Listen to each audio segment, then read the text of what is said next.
আপনাকে সব থেকে হিংসা করে সেই মানুষগুলো যে মানুষগুলো আপনার হোয়াটসঅ্যাপে আছে। ইয়েস, আপনাকে সব থেকে হিংসা করে সেই মানুষগুলোই যারা আপনার পরিবারের মধ্যে আছে। অচেনা মানুষ আপনাকে নিয়ে খুব একটা হিংসা করে না। খেয়াল করে দেখুন, আপনি জীবনে যখনই কোনো কিছু অ্যাচিভ করেন তখন গোটা পৃথিবী পাড়ার দোকানে চা খেতে গেলেও চায়ের দোকানদারটা পর্যন্ত আপনাকে বলে যে কংগ্রাচুলেশনস, কিন্তু আপনার হোয়াটসঅ্যাপে কেউ কোনোদিন আপনাকে একটা কংগ্রাচুলেশনস টেক্সট পাঠাবে না। তখন কিন্তু সবাই মোটামুটি ওই ঠান্ডা হওয়া বেগুনি পুরো চুপসে গেছে। তা আপনাকে সব থেকে হিংসা করে আপনার কাছের মানুষরাই। আপনি জীবনে কিছু একটা ভালো করে দেখুন না, মিলিয়ে দেখবেন আপনার কাছের মানুষরা, আপনার পরিবারের লোকরা আপনাকে কোনোদিনও কংগ্রাচুলেট করতে ফোন করবে না। পরিবার মানে মা বাবার কথা বলছি না, এক্সটেন্ডেড ফ্যামিলি।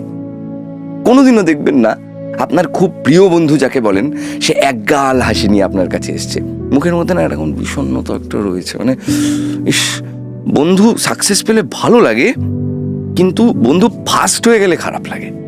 বন্ধু ফেল করলে কষ্ট লাগে কিন্তু ফার্স্ট হলে খুব খারাপ লাগে, আরো বেশি কষ্ট হয়।